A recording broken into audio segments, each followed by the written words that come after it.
What's going on, guys? My name is El De Niro and welcome to my review of The Discovery. Just to let you know, there is not going to be any spoilers in this review. Anyway, The Discovery is a 2017 movie directed by Charlie McDowell, starring Jason Segel, Rooney Mara and Robert Redford. Charlie McDowell has a relatively short CV as a director, just looking at his IMDb page, but I really enjoyed his 2014 movie The One I Love, which was on Netflix for a while.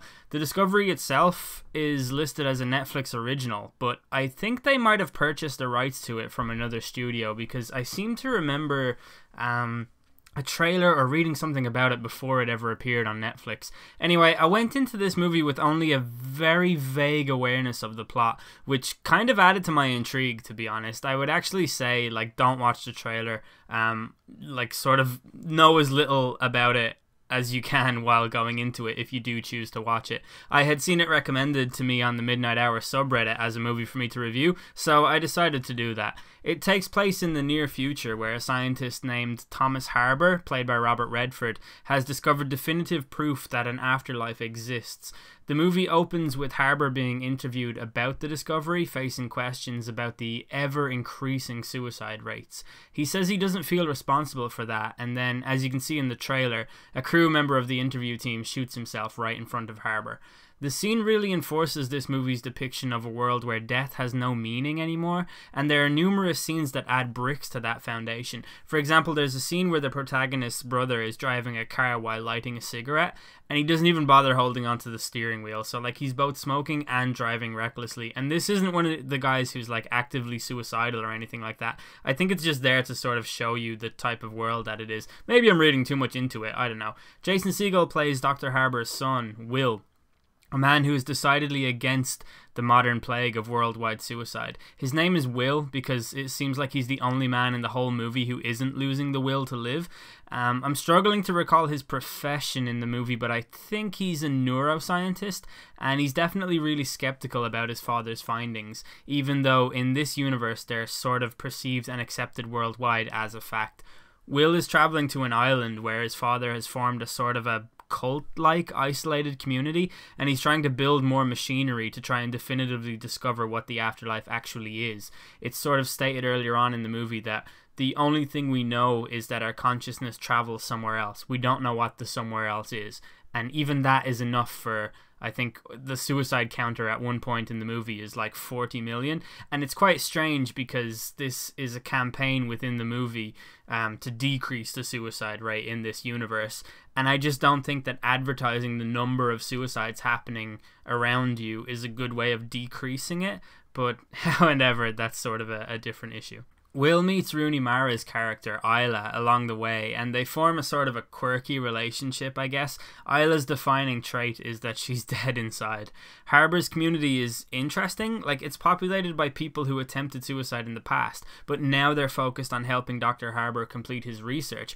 But they wear these color-coded jumpsuits and they participate in these kind of rituals, and there's a really definite cult-like undercurrent that runs through this research facility. Even the word facility is just not the word that you would associate with the type of community that he's built up. The atmosphere in the movie is really dreary, it's very slow paced and there's very little colour throughout the movie. It's sort of mostly the murky grey experience that you'd expect from a world where suicide has reached epidemic levels. The opening half hour or so in this movie set up a really fascinating concept, and even though it's sort of slow and lifeless, the promise of a unique film is always floating around in your mind with every scene.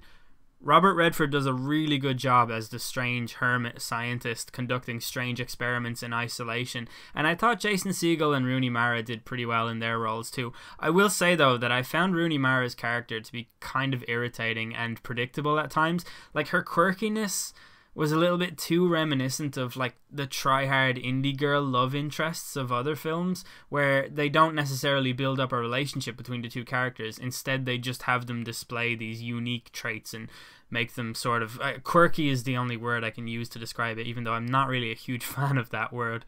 But she seemed a little bit too comedic to exist in this universe. But that being said, I will say that there's kind of a natural depressive realism about her, and it does feel organic in this world, and it does go well with Jason Segel's character's sort of forced optimism. The problem is that this movie really falls down in the final act, and the promise of a really fresh take on philosophical science fiction gives way to an all-familiar anticlimax.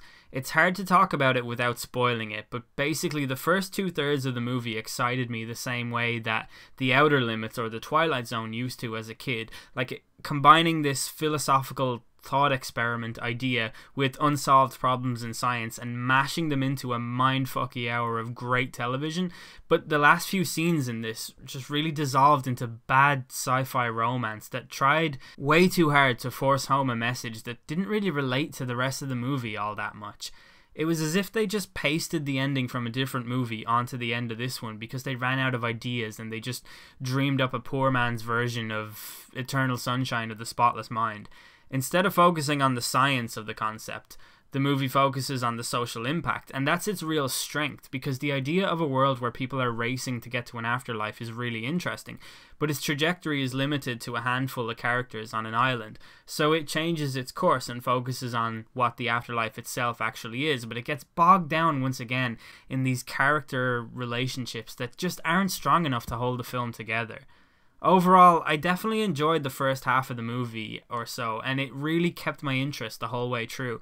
But the final act really left a bad taste in my mouth, so I don't really know if I would recommend this movie or not. I would say I'd give it like a low 6 out of 10, like a 6.2 or so. I would say if you're interested in these kinds of movies and these sort of philosophical concepts, definitely give it a watch just for the first half, of the movie alone. But if you're not really into that and you just want to see a good movie, just watch Eternal Sunshine of the Spotless Mind instead. They're definitely not parallels and they're not like for like, but they do have a sort of accessible, similar ilk about them. Like there's some kind of nebulous concept within them that is that is their strengths, and I just think Eternal Sunshine of the Spotless Mind does what this movie tried to do a lot better. But if this movie had stuck to the way that it was in the original, like half of it, I think it could have been a really good movie. There's a really good movie hiding in here somewhere, but sadly we didn't really get to see it.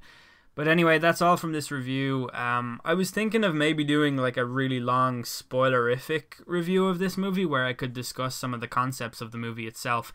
So if that's something you're interested in, let me know. If you ever want me to do like extended reviews of movies which include spoilers, let me know, because I'm definitely down for that. And I think we're going to do one about Spider-Man Homecoming pretty soon, so have a look out for that. And yeah, other than that, subscribe to the podcast on iTunes and SoundCloud and stuff like that, or subscribe to the YouTube channel. If you're watching this on YouTube, obviously leave a like, that would be much appreciated. I've been El De Niro, thanks for listening.